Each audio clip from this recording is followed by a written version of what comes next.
So here you're going to have time.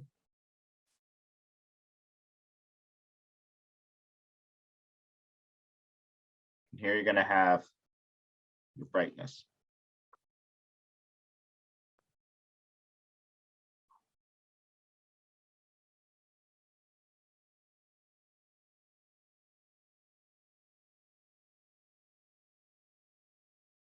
So in theory, this is what should have happened. Oops.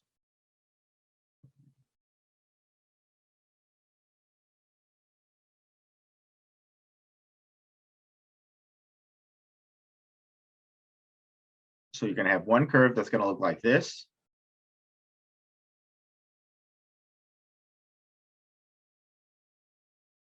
And this is going to represent, let's say, your T.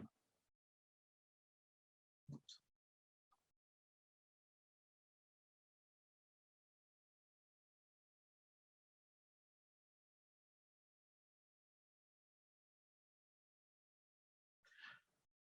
You're going to have one curve that looked like this.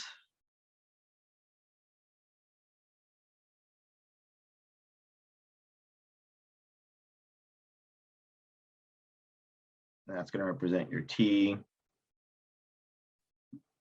room temperature. And then you're going to have one curve that looked like this.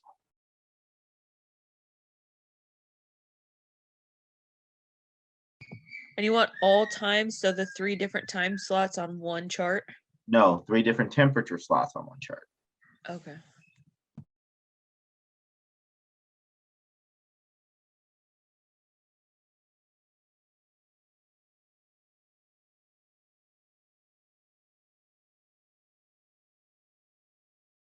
Okay, because you have points, you have 3 different points that you took for each temperature, right? 3 different time points. Yeah.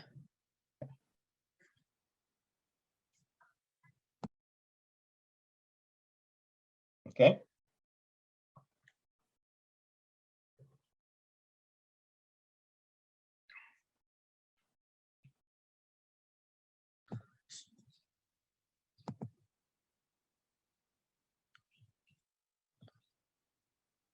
So there would be the 3 different times in one graph. The 5, the 15, and then the 10. Yeah. Okay. So it would be 5, and then it would be 20, and then it would be 30. Well, yeah. Yeah. So, but yeah, because you need all your data points to draw your graph. That's how you're drawing a graph, because you're comparing each one. So technically you have 3 graphs in one, right? So you're going to see the difference between the kinetics at different temperatures. That's what you're looking at. So when we talk about kinetics, that's what we're going to be talking about today. Kinetics is basically how fast the reaction is, or is the rate of the reaction, or how fast the reaction is going. Okay.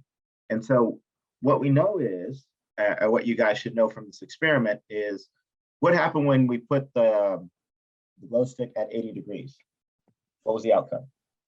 Brighter, faster. It got brighter faster, right? So if you compared them, that one was much more brighter compared to the one at room temperature. That was a whole lot brighter than the one at Cold 0 water. degrees. Yep. Okay. And so, and was that the case throughout the entire reaction? No. Okay. So over time, what happens is that you start running out of reagents, and so you start losing that fluorescence, right? Because the reaction is the fluorescence, and that's just showing you a specific point that the reaction occurs, right? So like when it reaches its peak, almost like its full potential. Yep. And then Okay. it just starts, because then at that point you have no more chemicals to sustain that brightness because you used up everything. But then it starts dying down because that reaction has already exceeded. Okay, does that make sense? Yes. Okay.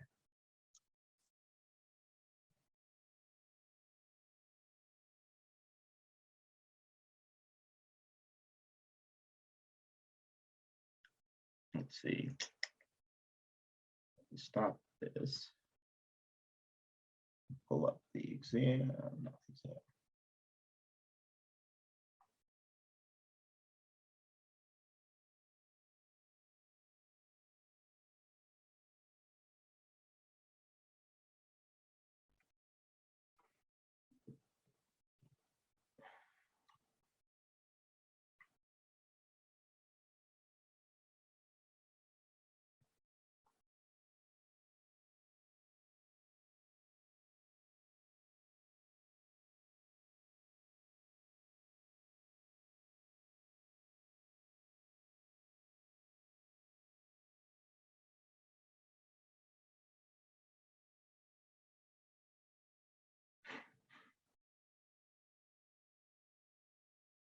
Okay, so let me pull up my.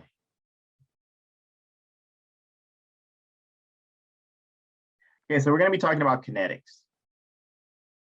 And you guys have already taught, well, we've already seen it. Now you get to learn about it. Okay, so basically chemical kinetics is just chemical reaction rates. Dr. Henry, What? we could see all of your stuff. How about now? Do you see the blue screen? It's single now, yeah. Okay, good. Thank you. Okay, so chemical kinetics is just the speed of the chemical reaction. And so all we're doing is measuring the rate a reaction is going to be occurring.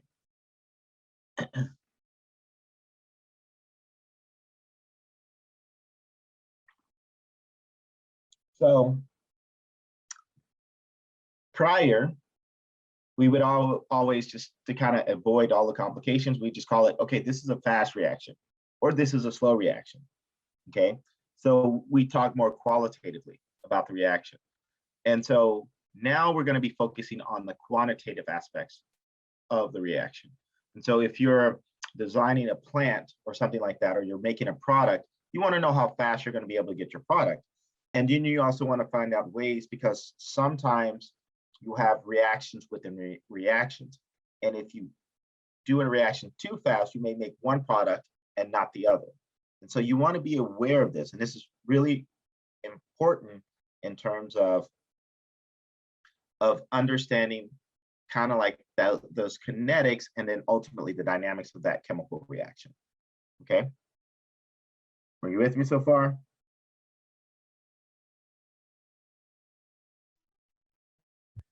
Yes.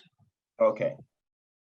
So the hard part, which you guys are figuring out yourself right now, because you guys just did a chemical kinetic reaction, right? You measured how fast that glow stick lit up, and then also how fast you lost that chemical component. Okay, so what makes it hard about chemical kinetics is actually doing the measurements themselves.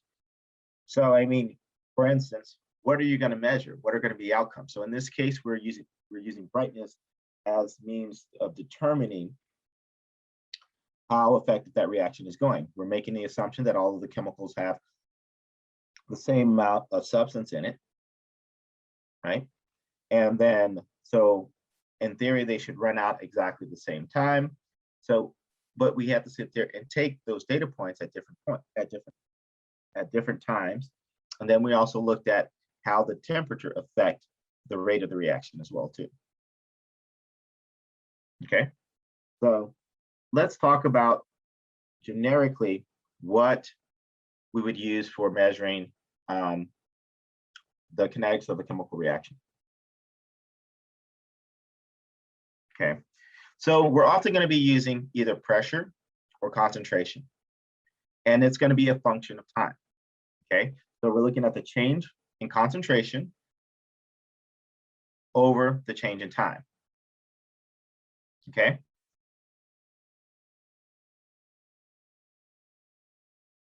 And so often we'll be using molarity or how else do we, mass per volume, or I guess that's density, but we'll use some type of function to sit there and determine some type of function of concentration to sit there and determine over a function of time.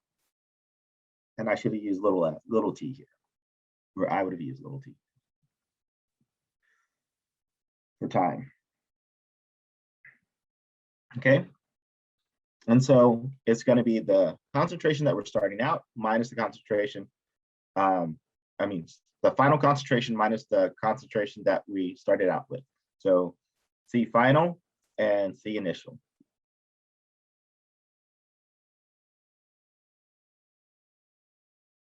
Okay.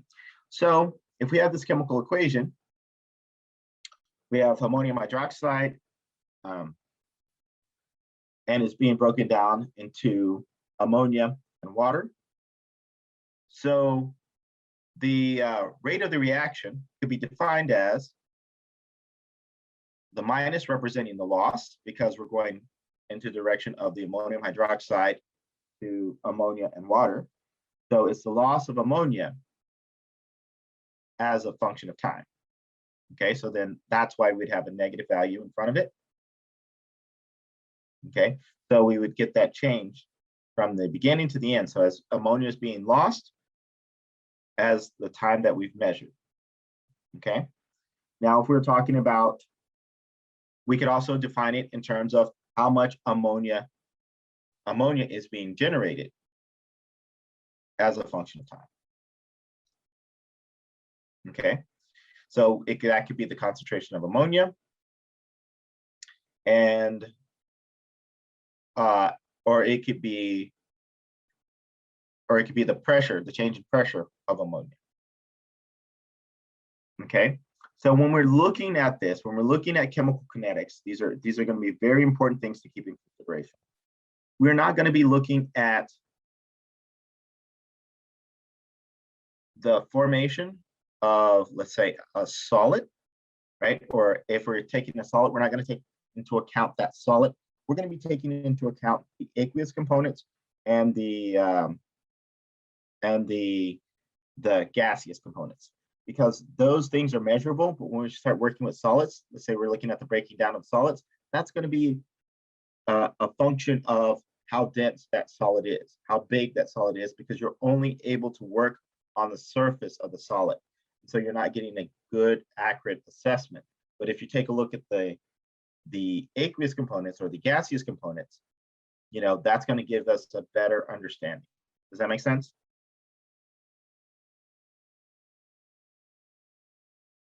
Let me give you an example. I'll show you a picture. So.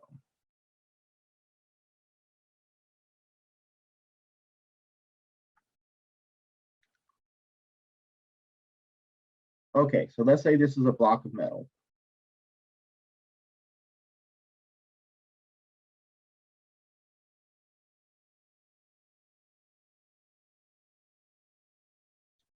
And we drop it in water.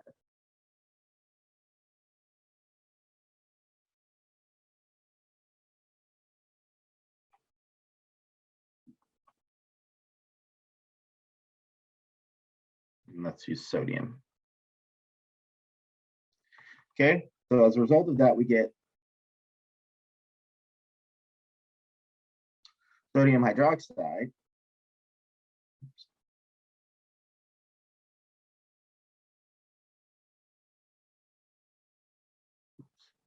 Sorry, running out of room here.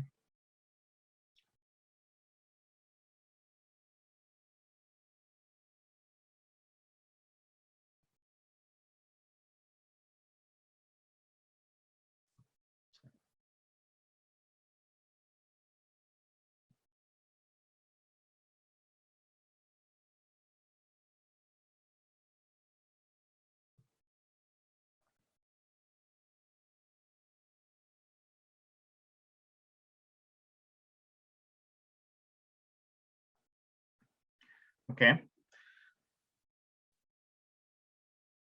So these are the products. So this will be a gaseous product.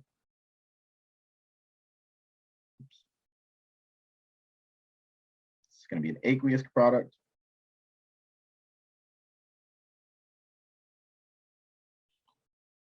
But if we take a look at this, how this is responding, so you have this chunk of metal, and so the water is only able to act on the surface of that, right? It's not evenly distributed. So that's going to cause us to get a delay in the reaction, rather than if we had taken this piece of metal and grinded it up to little fine pieces, you're going to get more gaseous product in that case. And so that reaction is going to happen faster. So does that make sense? So if we compare this to like little flakes of sodium.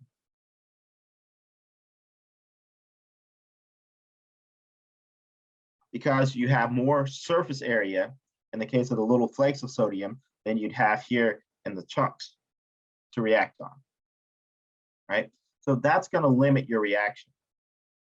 So when you do your reaction kinetics, you're not going to use this part at all. You're going to use this component, either the aqueous components that's being generated, or you're going to be using the gaseous component. Does that make sense? Yes. Okay, so let me tell you something. So thank you, Cassie, for nodding. So since I can't see you, your response is going to be necessary, because if you guys don't respond, then I don't know that you got it, since everybody's using the black screen. Okay, are we good? Yes. Yeah. So Okay, it's just going off of measurability because you can't measure That's right. accurately for your solids. that's right. Yeah, Okay. and so you can't just make the assumption, okay, it's going to happen, completely in terms of that solid, because the solid is going to be limited by the surface area that's available for the reaction. Okay.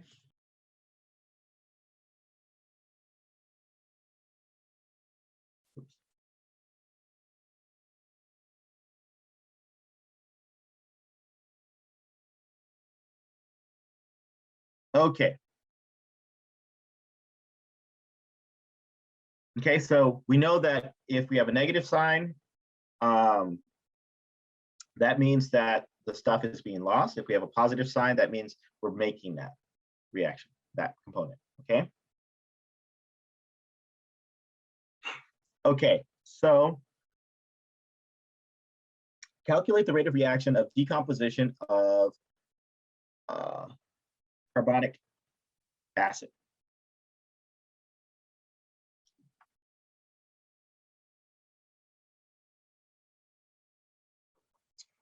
Okay, so in this case, all we're going to do is look at the change.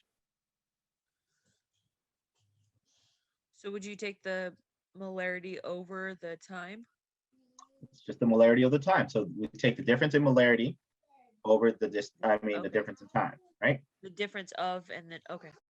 Okay, so our initial, this is our time, initial time, TI, and this is our T final.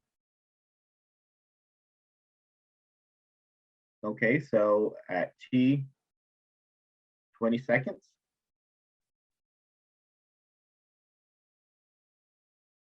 minus 2 seconds,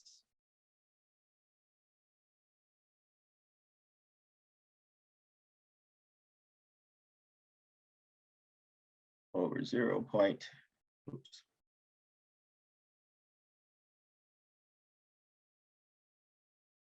Zero point zero zero eight zero molar minus 0.0448 molar. What do you guys get?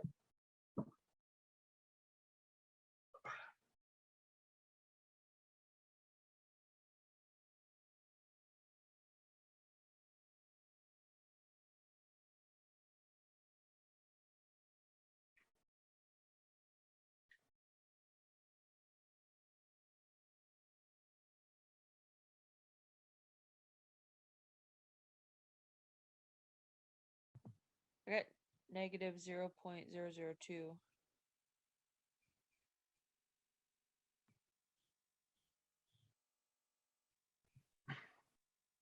Okay, and so we know that since it's, in this case, this is the reactant, and the reactant is going to be made to the product, we're going to use that negative sign in front of it. So then it would be a And so our rate of positive. reaction is going to be 0.00200 moles per second, or molar per second. Okay, molarity per second. Piece of cake? Yeah. Okay.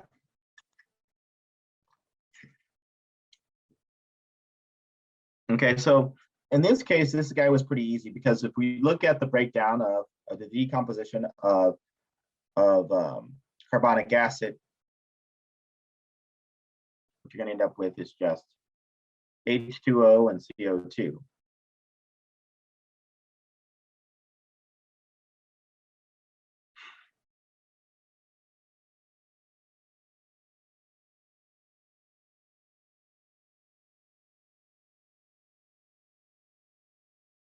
Okay. And so everything is a 1-to-1 ratio, right? So what happens when we have to add stoichiometric components to it? Okay, how does that affect things?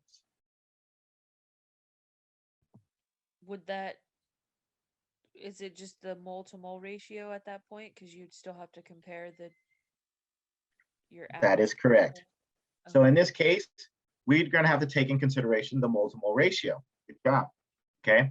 So if we have a chemical reaction, let's say ammonia is making nitrogen and hydrogen gas.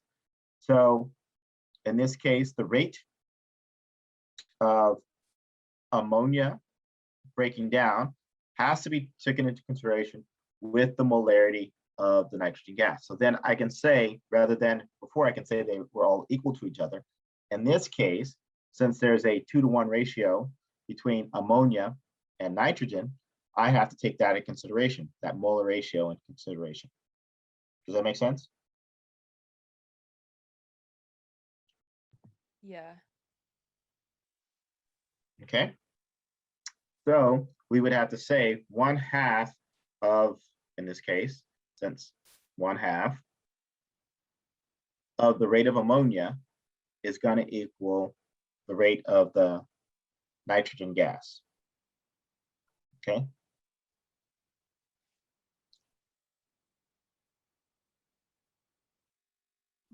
Oops, got carried away. Okay. So here we have NO, nitrogen monoxide plus oxygen gas yields dinitrogen tetraoxide. Okay. And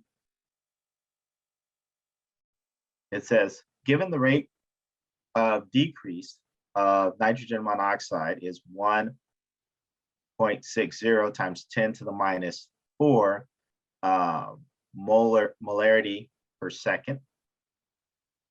Calculate the rate of decrease of oxygen concentration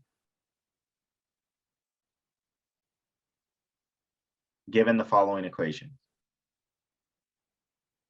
And actually it should be calculate the rate of increase for oxygen concentration for the given, oh no, sorry, it would be the rate of decrease. My bad. They're both on the same side of the equation. Okay, so how would I do that?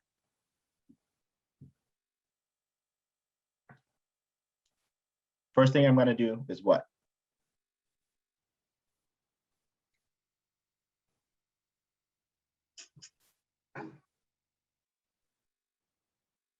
Do something with that. Never mind. What is the first thing you should always do when you have a chemical equation? Balance it? Make sure it's balanced. Is it balanced? No. Okay, so what do I need to do to balance it? That'd be 4. Nitrogen needs a 2, or the nitrogen monoxide, so that balances out your nitrogen. Okay. But that's 4. You still need 1 more.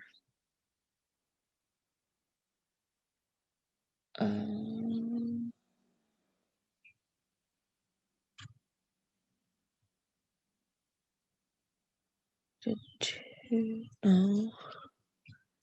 So right now we have what? That's 2 nitrogens. That's 4 4. oxygens, 2 nitrogens, and that's 3 oxygens.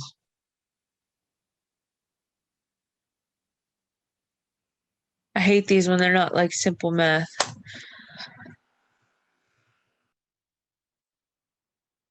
Anybody want to help out? Selena.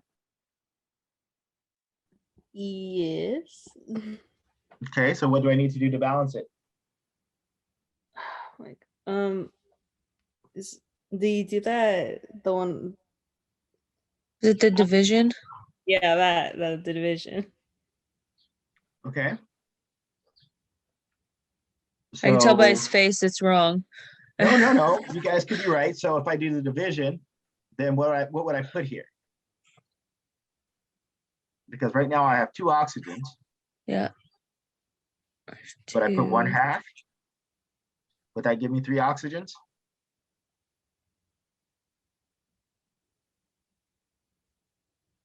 two, If no. you put a 4 in front of the nitrogen monoxide,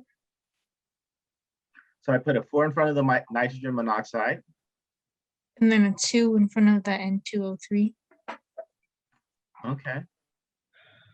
Good job, Taylor. Thanks. Is that right? 4, 6. Yes, she's on it today. Look at her. Job. I went for the easy one, and it was made it harder. Okay, so now we have a balanced chemical equation, right? So if we were looking at, if they gave us the rate of, we have the rate of nitrogen monoxide, how can I convert that to the rate of oxygen? Isn't that your mole to mole? I'm going to use my mole to mole. So I have 4. delta NO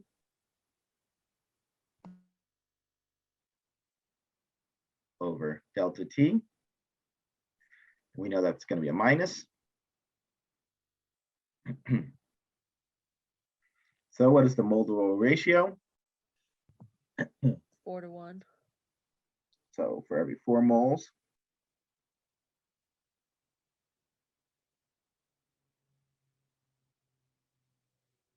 we're going to get 1 mole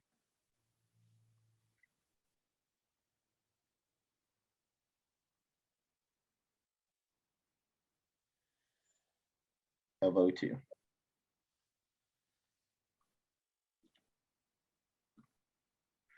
And then that's going to give me my delta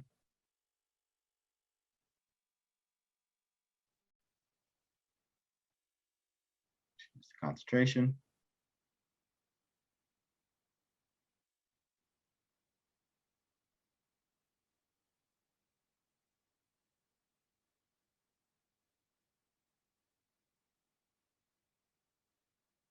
Okay, so we're actually given this value here. So we have 1.6 times 10 to the minus 4th.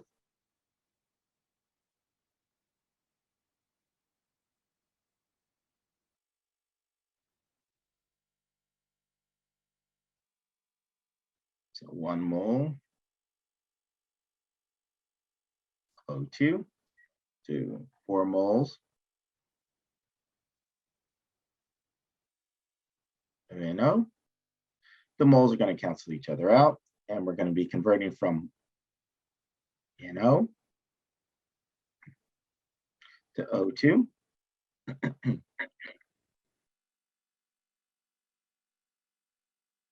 So that's what? I got 0.0004.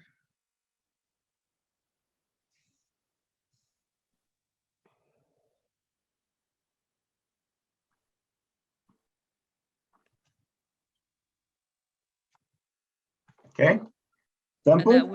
that wouldn't be a negative because Oh, it would be a negative because we have the negative, right?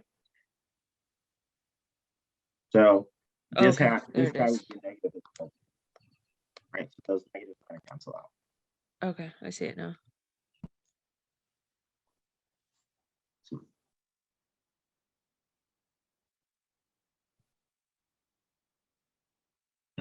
And when we talk about it, also, you can't really have a negative. In other words, it's just saying that it's going to decrease at that rate, right? So you want to give it a value. You're not going to give it a negative value. You're just going to say it's decreasing, and 1 would be increasing. Does that make sense? So the monoxide is decreasing and the oxygen is increasing No, the oxygen is also decreasing. because it's on the product side It's on the reactant side. The oxygen is on the reactant side. or reactant. Sorry, yeah. Yeah. So they're Okay. both on the reactant. So they're both are what's being put in the chemical equation. And then as you make as the reaction occurs, you're losing it, right? So over time, you're Okay. losing it. Okay, so that's the reason why it's decreased. Okay, and then you're gaining the nitrogen. Dinitrogen Okay. trioxide. Yep. Okay. Oops. Crap. Okay. Are you guys there? Did I lose you? Yeah, here. Okay. So things that will affect the reaction rate. So one is concentration and pressure. That makes sense. The concentration and pressure are going to affect the reaction rate. Temperature is going to affect the reaction rate. The state of what we're working with is going to affect the reaction rate. And catalysts are going to affect reaction rates. Okay. The concentration pressure affects the reaction rate. That is going to be affected by proximity. Okay. So if you have very, very low pressure, right, and you're putting one gas in on one side, you're putting one gas in on the other side of a big old room, right? Well, it's going to take time for those molecules to sit there and find each other, right? Because they're low concentration, right, or low pressure, right? And even though that they're moving throughout the room, they have to come together. They have to find each other to come together. So that's going to affect the speed of the reaction, right? Where if you put something like you pump in a whole bunch of gas in a really small volume, right, they're going to have more proximity to sit there and interact to cause that reaction to occur. Temperature, right? You guys already know that. You know the temperature affects it because that kind of puts energy into the system. So you're speeding up the reaction. So these molecules are moving faster, so they're reacting faster, right? The state, we talked about the state in the case of whether it's a solid, right? Or let's say if I have a gas and a liquid that are interacting together, right? A gas is only going to be able to sit there and affect the surface of that liquid unless you bubble that gas through, right? And then lastly, the catalyst.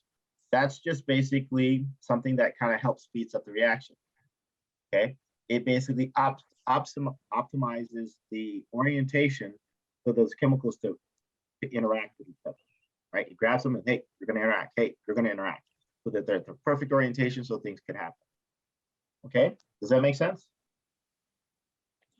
Yeah. Okay, so we have what we call the rate law. So I'm going to introduce you a couple of rate laws. We're going to start real simple, then we'll build up. Yay. Okay, so things that you want to keep in mind. So we have the rate, which is what we're talking about. So that was the change in concentration over time. Now, the rate law is the rate constant times the concentrations of your reactants. Okay. Now, this X and the Y, so this is going to represent the reaction order. Okay. So our first instinct is to say, well, you know, if I have two of these, then I'm going to sit there and use my 2 as my exponent for this, because that's basically what happens with equilibrium. That's not what's going to happen here, right? So the rate law basically has to be determined experimentally, okay? Or I'm sorry, the reaction rate has to be determined experimentally, okay? And so when we talk about the rate order, the overall rate order of the reaction is going to be the sum of the X and the Y together. Okay. So are you guys with me so far?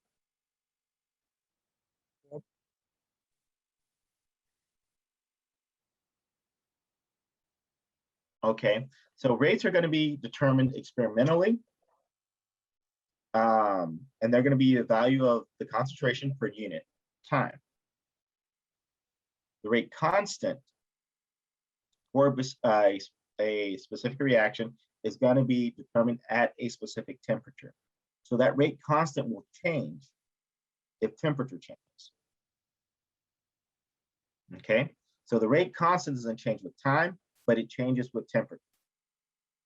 Okay, so you guys graphed three different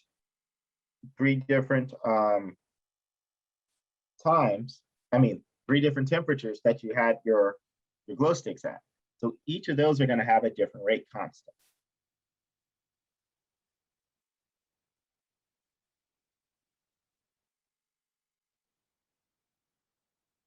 So each reaction concentration must be experimentally determined for the effects on the rate. So we have to look at each of the different reactants and their concentration and how they affect the rate. Okay.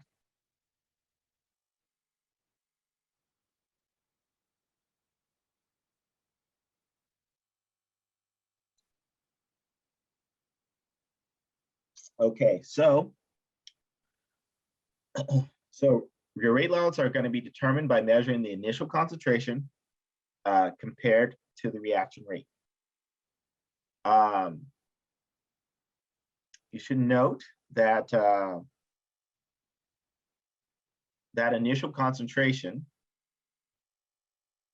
is going to be compared to the concentration versus time. So you're going to take your very first one and compare that to the concentration that you see over time. So you may have several points that are going to associate that. Okay.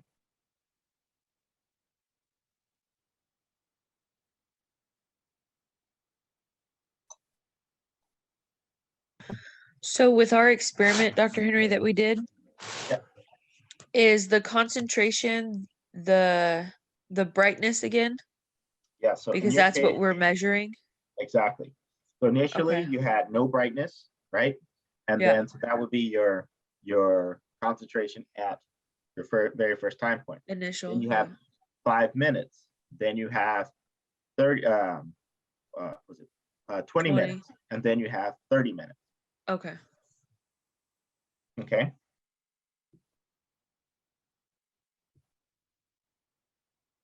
Okay, so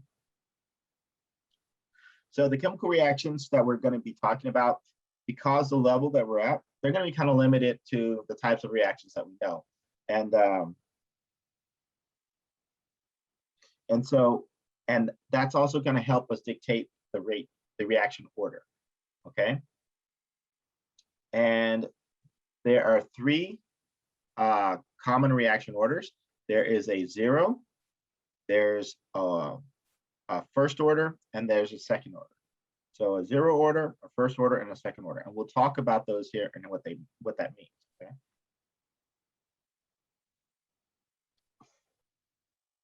So you could have fractional or negative orders and third orders, but they're not impossible. But normally under normal conditions, you don't see those. Okay, so you typically only see the first order, the second order, or a zero order. Okay, in the case of a zero order, that basically has no effect on the reaction rate.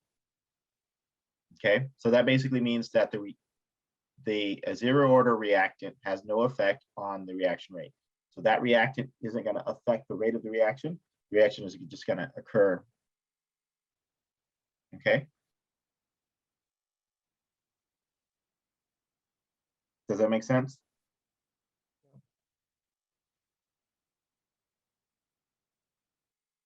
Okay. So if we're calculating our reaction rate here, if we're going to write down, we're going to write down our rate law based upon what you guys saw earlier. What would be the rate law for this chemical equation? And we're going to assume that it is a first order reaction for the nitrogen monoxide, and a first order with respect to the ozone as well. Okay.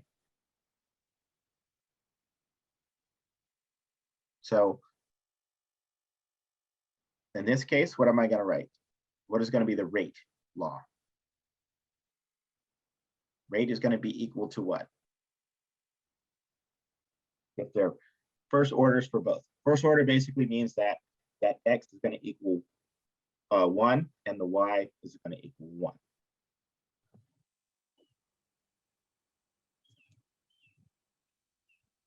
So what is the, oh, go ahead. I'm sorry. I was gonna say the equation that I have down is the A plus B yields C plus D, but I didn't get to finish the K and other stuff. I feel like that one. No. Is that the one that you're talking about? Yep, that is exactly what I'm talking Okay. about. So the generic form is A X B Y. Okay, so that's the generic form of the rate law. So now you have specific, you know what X and Y are. So it's a first order reaction, meaning that it's 1. Okay, so then how would I write this in terms of rate equals what? In terms of what? In terms of this form, how would I write this reaction in this form? If I had A plus B yields C plus D. And this is how I would write for this guy. So that would be the rate law for this chemical equation. So would you just put in NO into the A spot and then the oxygen into the B spot? That is correct. Or you mean the ozone? Sorry, yeah. Okay, so we'll have K.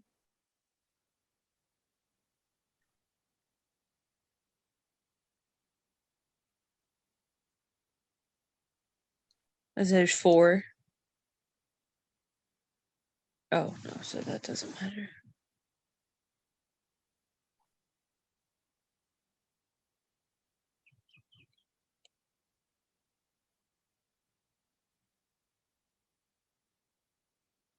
Okay, now it's a first order reaction. So then in this case, that tells us that the X is going to be 1 and the Y is going to be 1. So then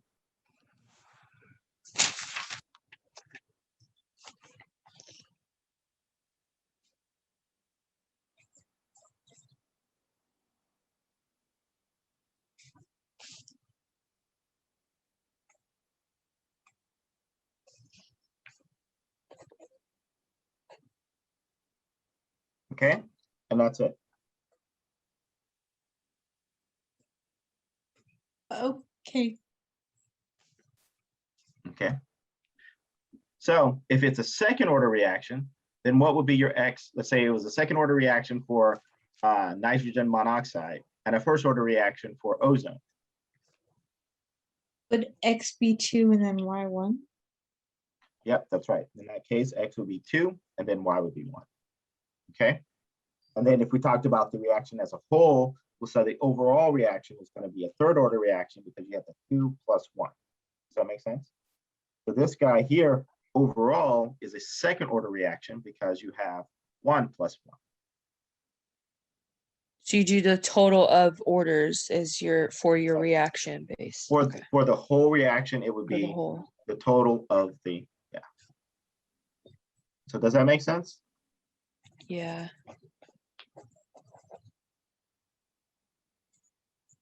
Okay. Actions, order.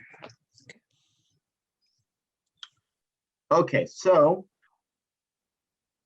when we're trying to determine the rate of reaction, we have to use experimental data. So if we want to determine the order of the reaction, we're going to be using the experimental data, okay? And so we're going to go with a general form, rate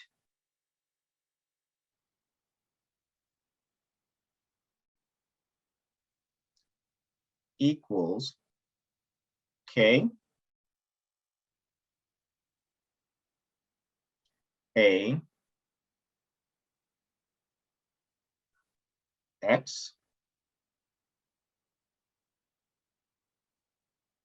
say A to the X power and B to the Y power. Okay, so we're always going to start off generally. It doesn't matter the coefficients in this case. they're going to play another part here in a second, but right now it doesn't matter the coefficients for the rate itself. Okay.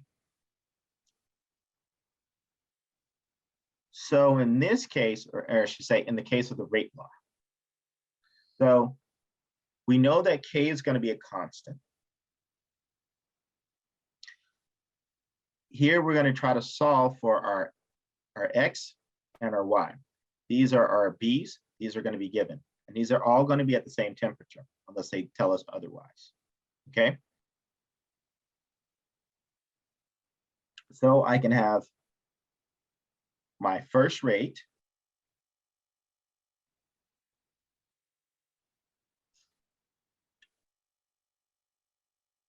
is going to equal, we know K is going to be a constant.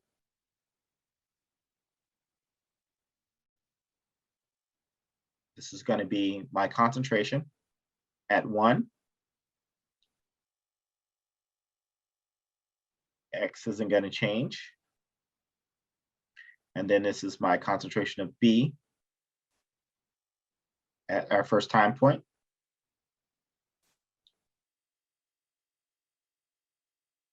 Okay. Then rate 2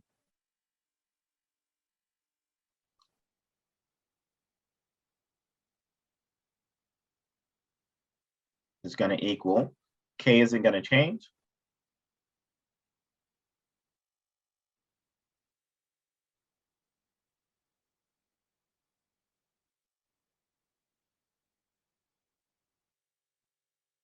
Oops, should be 2. That's going to be my concentration of A at my second time point. This is going to be my concentration B at my second time point. Okay, so in this case, I technically have, well, I don't know what K is, but I know what X, I don't know what my X or my Y are, right? So then I'm gonna have to use these equations to sit there and figure that out. Okay, I have my value for my rate. I have values for the concentrations. Okay, so I can solve this equation for K, and then I can substitute that in for K. So we go K equals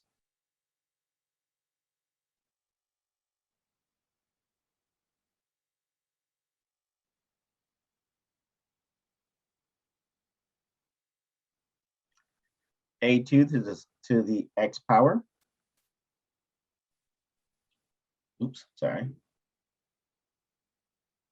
Sorry, it should be rate, K equals rate 2 divided by A2 to the X power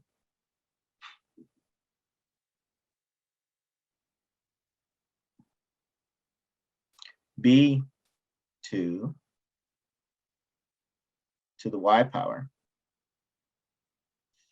And then we're going to plug that into this equation for rate 1. So we'll get rate 1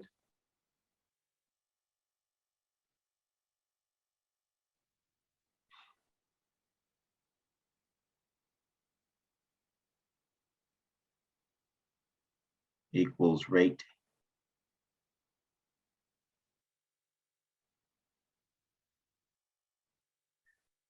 2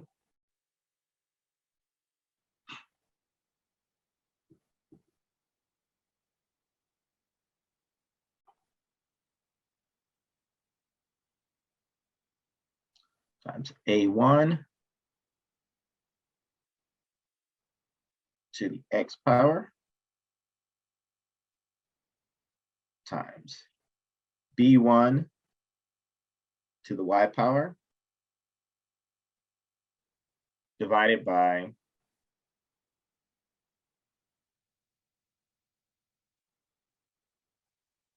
A2 to the X power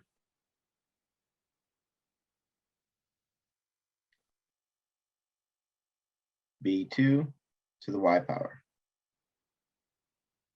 Okay, so then I can kind of simplify it to make it a little bit easy for myself, because I know that these both are the same exponent. So then I can write it like this.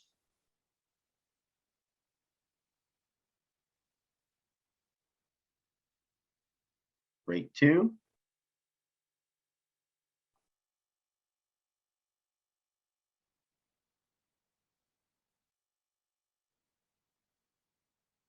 is going to be the concentration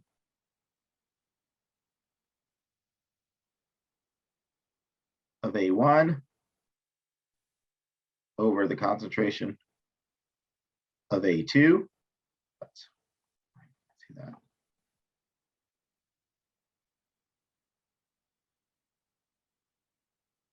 To the X power times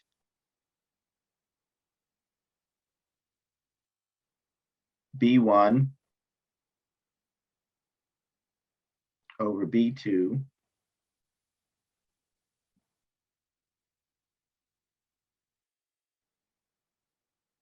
the Y power.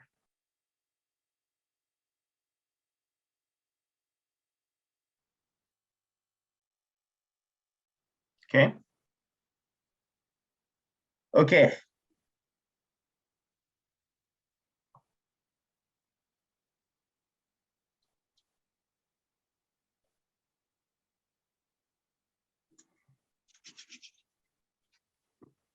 So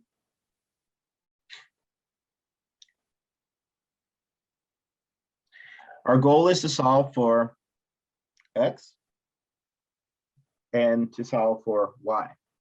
So if you take a look at the data that we collected, we have the concentration of A1, the same for the same value here and here. Okay, but we have two different values for our B, right? So we did an experiment. Our first experiment, we did it where we have a concentration of 0.1. And then our third experiment, we had a concentration of 0.1, but we have changing here, right? So if I have 0.1 over 0.1, what is that going to equal? 1. Okay, so in that case, we're going to use this experiment. So that's going to give us a value for rate 3. Let's see, rate 1 is 5.0. And that's going to equal our rate. Instead of rate 3 or 2, it's going to be rate 3. So that's going to be 10.1. And then we have the concentration of A, that's going to be 1. So 1 to the X power is always going to be what?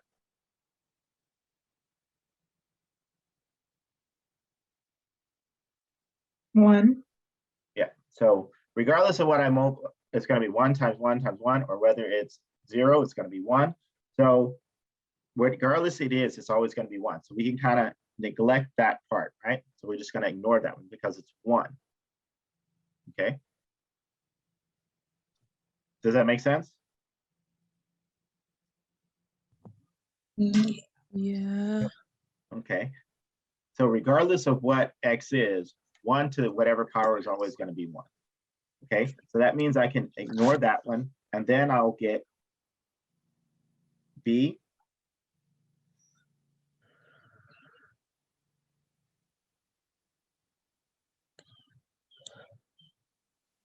okay.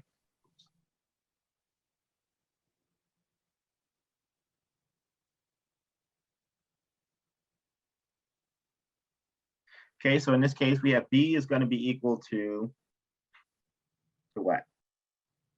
Let's see, B for B1. B1 is going to be equal to 0.01.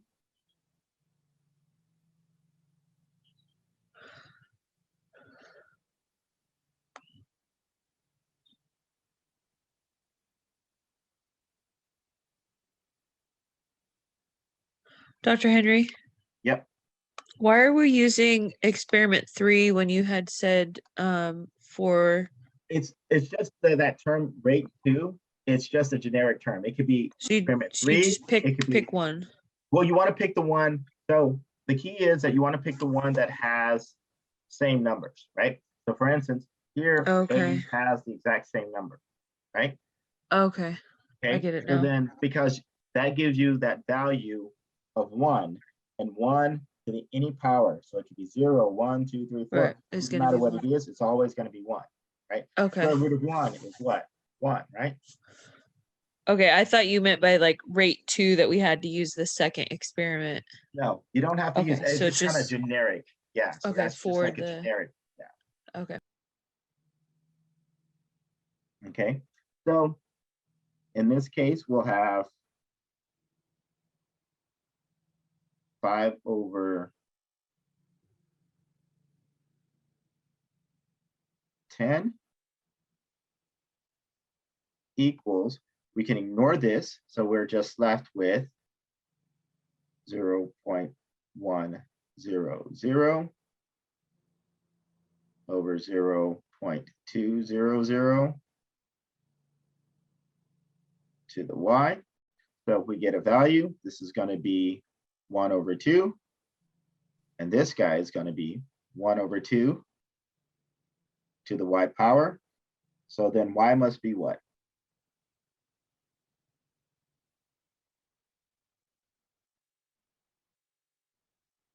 So if we wanted to actually calculate y, we could take the log of both sides. So we take the log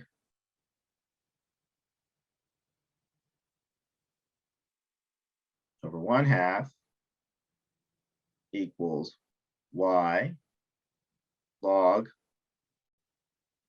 over 1/2. So then y is going to equal 1. Does that make sense?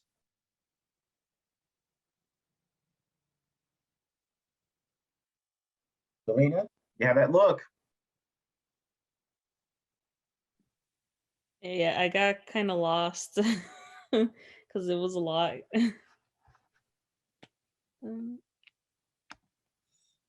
Okay. So we made the assumption because these two values are exactly the same. So that means that they're going to divide out and it's going to just equal 1. Right?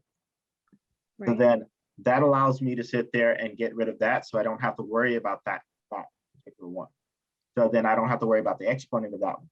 We know that it's always going to equal 1. It's not going to affect the equation right now. Okay. So, but that meant that we had for our b's, we took this value and we took this value. So it's 0.100 divided by 0.200, right? Which is going to be 1/2. This guy equals 1/2, and this guy also equals 1/2.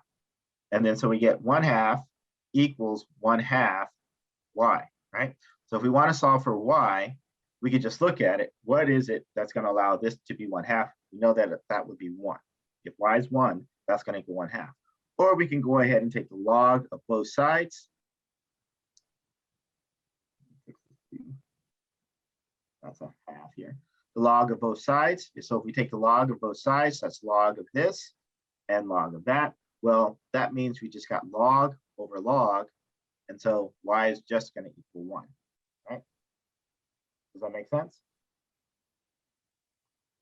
So the y, so we're just finding what y is in this equation? Or... That's right, because what we're trying to do is determine the rate law. So that meant by experiment, right? So we've collected data. So the only way that you can determine the rate law is by experiment. You can't determine it any other way. So you have to use experiment to determine whether your reaction is going to be a first order reaction, a second order reaction. Okay, but you have to do it for each of the different components. And so that's why it's going to be important to keep things the same, you know. So in the case of this, temperature has to be kept the same, and you have to keep concentrations the same, but you can alter the concentration of the other component. So if you keep the same amount in that first one, so like in one experiment 1 and 3, the concentration was the same for A. So that means that we're only looking at the effect that it has on B. Does that make sense? Yeah. Okay, so then in experiment 1 and 2, we're keeping B the same, right? So then that means that we're only really looking at the effect that it has on A. Okay, so what we're going to do now is we're going to come back to this derived equation right here, right? And then we're going to work to solve for X, because we know what Y is. We know what Y is now, so we can actually put that into our equation. And I'm going to put this over here. So we have rate 1 equals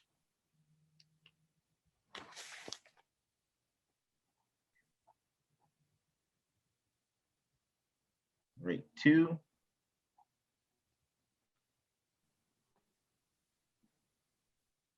concentration of A1 over the concentration of A2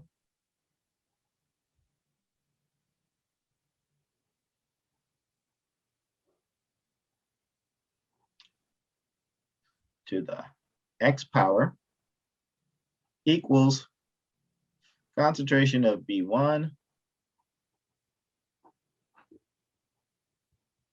over concentration of B2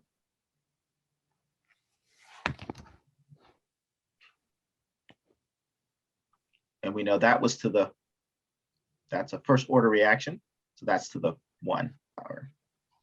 I'm gonna drag that over so they're not right on top of the, I miss having a board.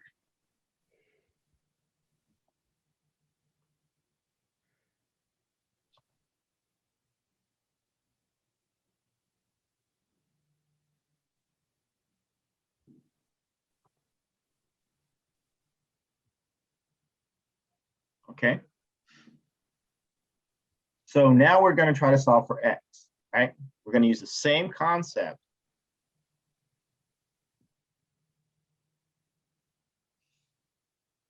Come on now. Okay. So we have, in this case, we're going to be keeping B the same, right? So in the case that we keep B the same, we're able to sit there and solve for our X value, right? Because we know what it is. So we can neglect this guy because we know that's going to equal 1. So if we plug those values in, that's just going to equal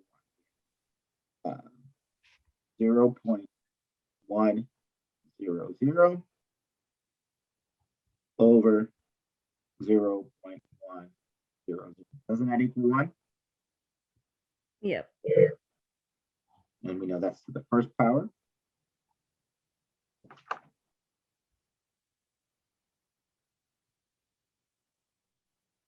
We know that this is going to be X.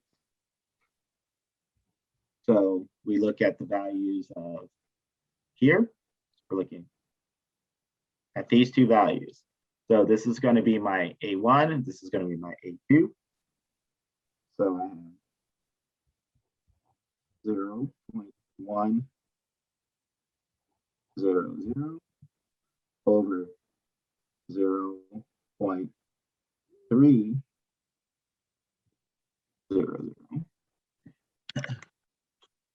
So I'm going to put the rate of 2 on either side.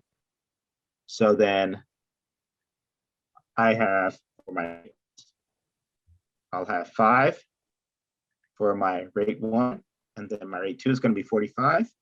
So I have 5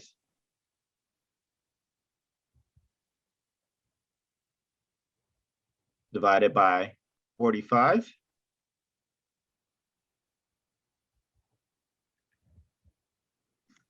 So then I'll have 1 over,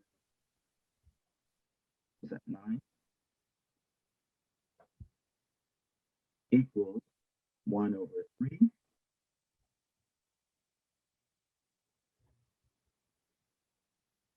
To the X power. This is, so then if Dr. Henry, I can't hear you. I said if I take, I said I have 1/9 equals 1/3 to the x power. And if I take the log of both sides, I have 1/9 equals x log 1/3.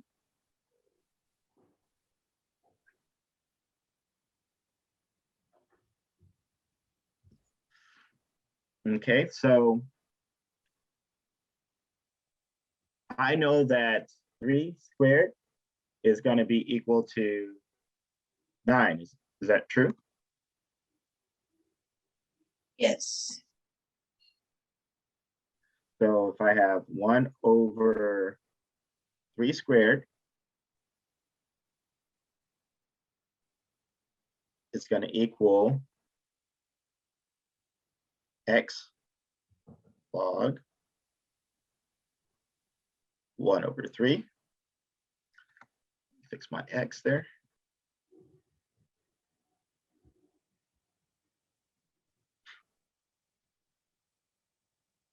So since I know that 1/3, 1 squared is also going to be equal to 1. So I could sit there and say that log 1/3 squared equals x log 1/3. So then I know that since this is an exponent, I can bring it out in front of the log. So I can get 2 log 1/3 equals x log 1/3. So then I could just say that x is equal to 2.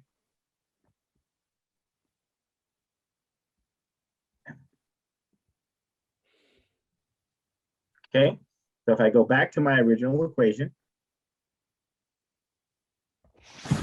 so now for my rate, I have rate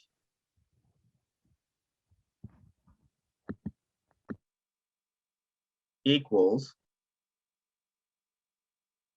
K A to the second power B to the first power.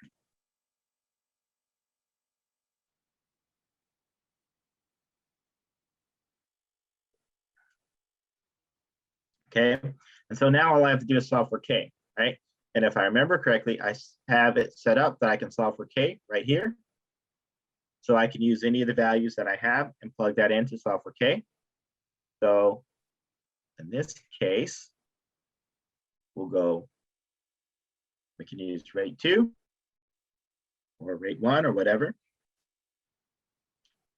We'll have our rate. So let's use an easy one. So let's use 10.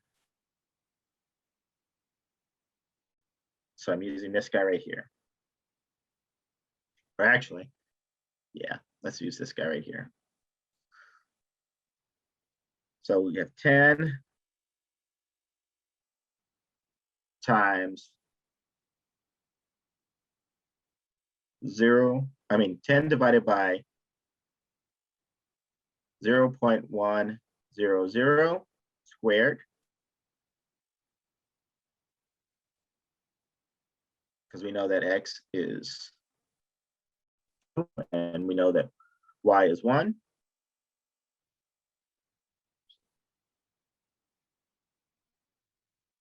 Times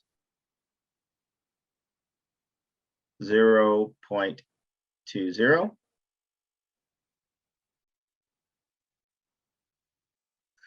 So then I'm going to get a K value. I'm going to put this up here. Sorry, we're running out of room. K is going to equal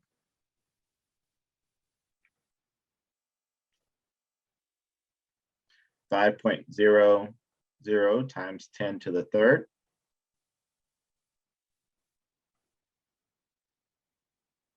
And then my final equation is going to be rate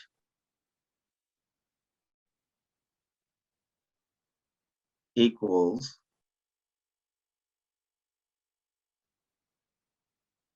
5.00 times 10 to the third a squared, oops, concentration of A squared, concentration of B. Okay, that's it. Just 1,000 steps. So this is going to test those algebraic skills like none other.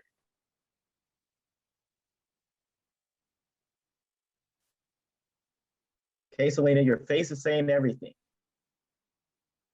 Well, I think you just had a breakdown. What you do the math. Yeah, so you have to remember the log rules and all of that, because that's going to be important for those calculations. So brush up on those log rules. As soon as you brush up on it, it'll make the going through that process a lot faster. Cassie, you have the same look. You and Selena have the exact same look on your faces. My mind is fried. It would be an understatement right now.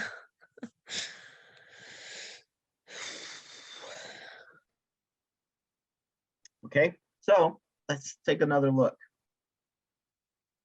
Everybody got that down? Oh, I saved it. Wait, Dr. Henry, so all this is derived from the equation, right? Yeah, you always start from here. This is your starting point. Okay. Okay. One equation with all that madness, Selena.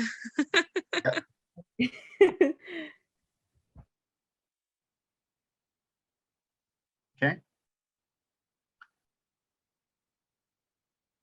Okay. Calculate the rate law for the decomposition of CS2 liquid into its elements.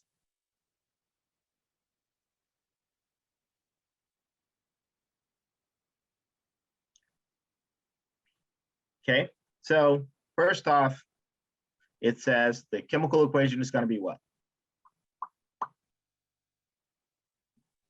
A decomposition.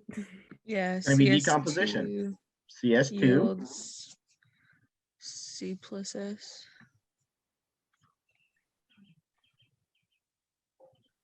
Okay, so that's going to be our chemical equation.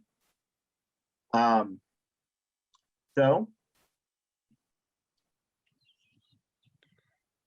we only have, in this case, one reactant, right? So then our rate equation is going to be what?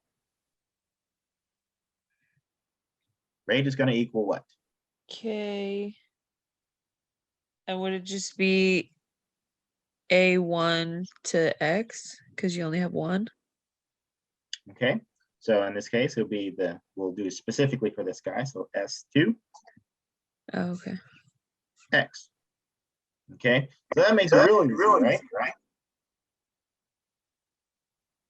Yeah, but I feel like this is a trick question. No, it is sort of. But Yeah, little. see? No, not really, but yeah. Okay, so in this case, we're looking for the X and we're looking for the K, right? Because we're trying to find the actual rate law equation, right? So we'll go,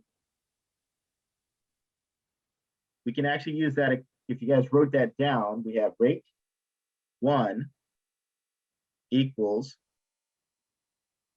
rate 2. We can neglect the B entirely, and then we had it to, if I remember correctly,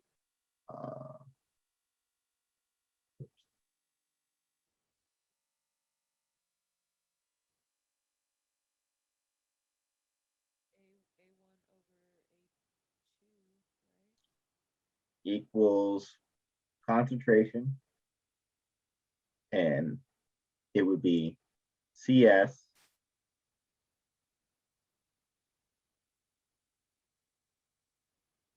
two, and it'll be for 1 over concentration CS2 2 to the X power, right? Because we just solved this guy and plug that in for K. So we just then compare, let's see, we have rate 1.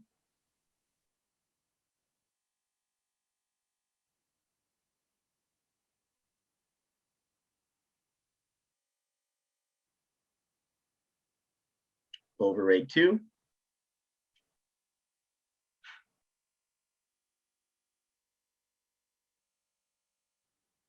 Equals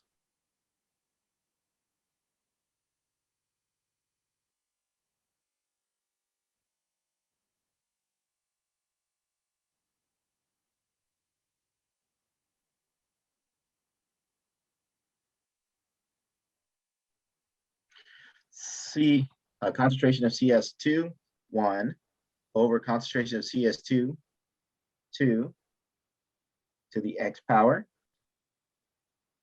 We take log of both sides.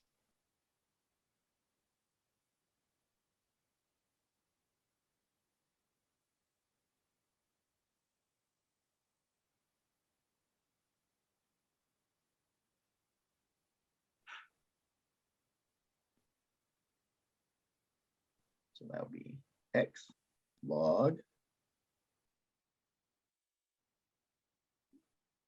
concentration of C S1 over the concentration of, sorry, CS2 2. So then we get X equals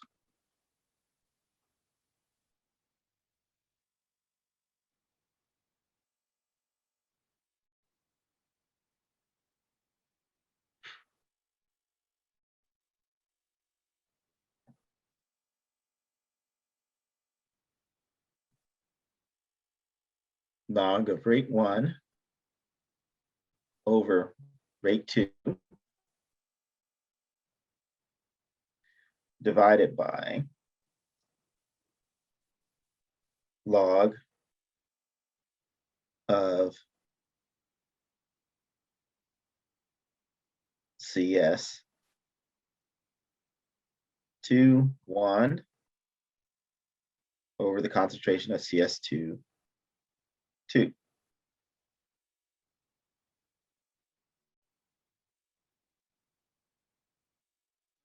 Okay.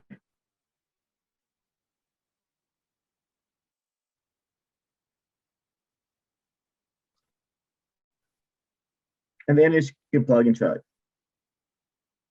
Or we could do even more fun stuff with the logs. The plug and chug at this point would be just as good. So in this case, we'd have X equals log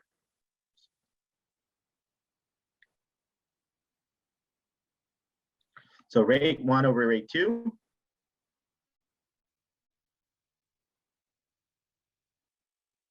So we have what, 2.70 times 10 to the minus 7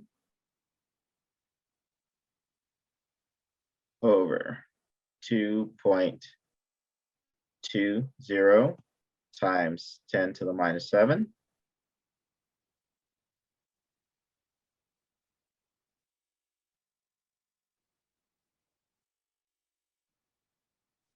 Okay, so then these guys are going to cancel out.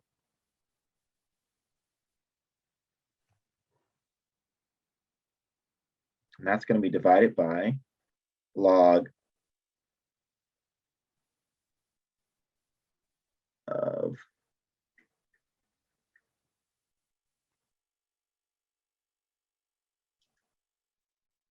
0.10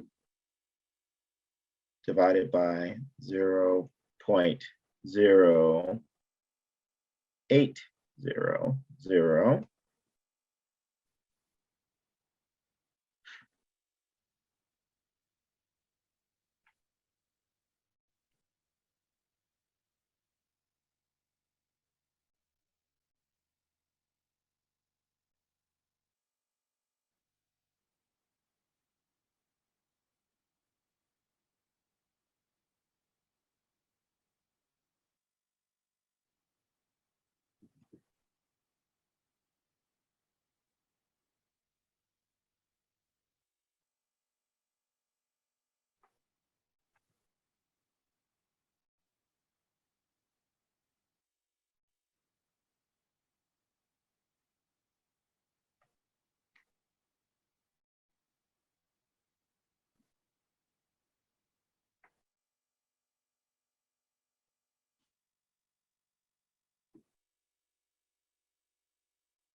Okay, so then we have x is going to equal 0.1917.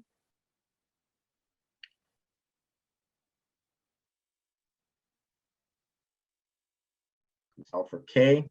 We have rate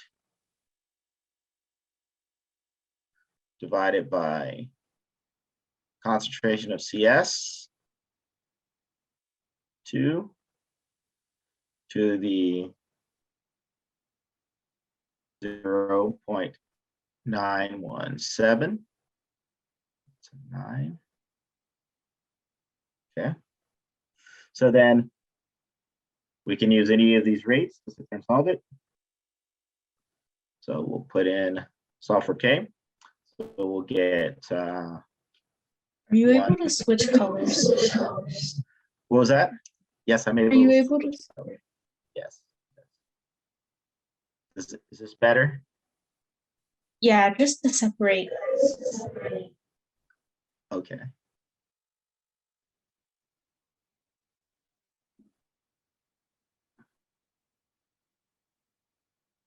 The -7 over that concentration 0.0550 to the 0.917 power. And then that's going to give us our K.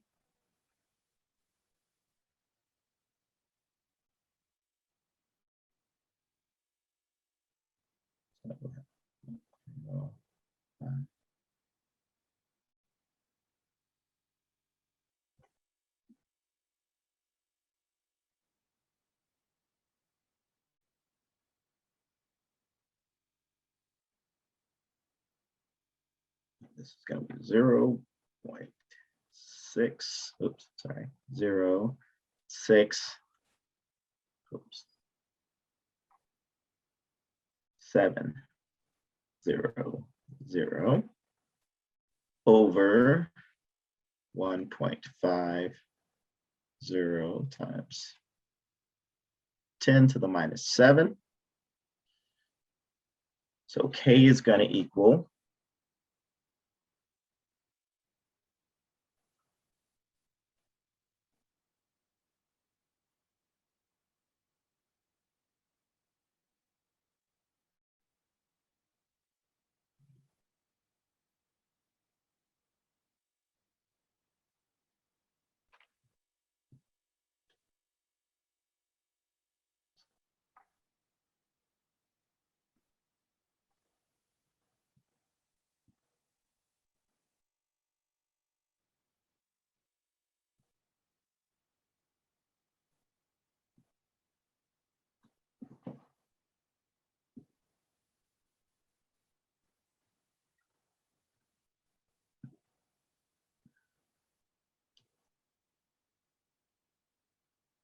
Okay, so then my rate, so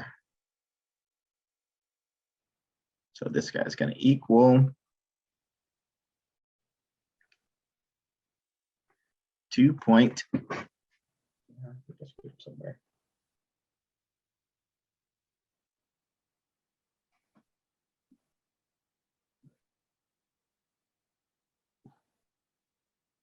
So I got 2.14 times 10 to the minus 6.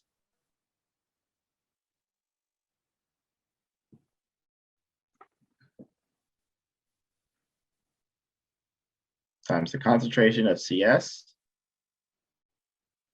2 to the 0.917. Okay.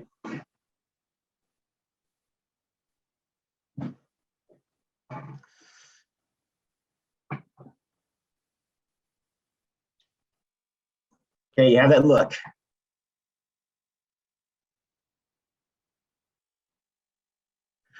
Okay, so just look at it and we'll talk about it next week. Okay.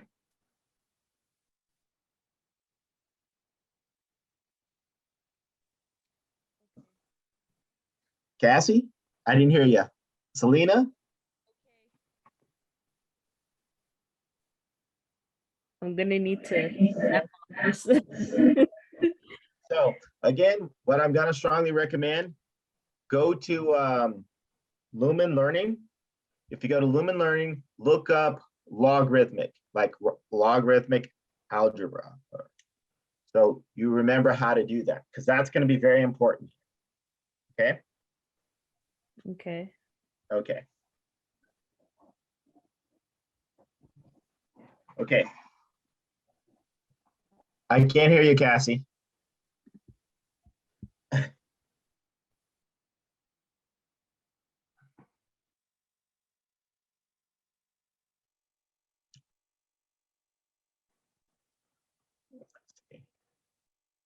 Yeah, Lumen Learning. Yep.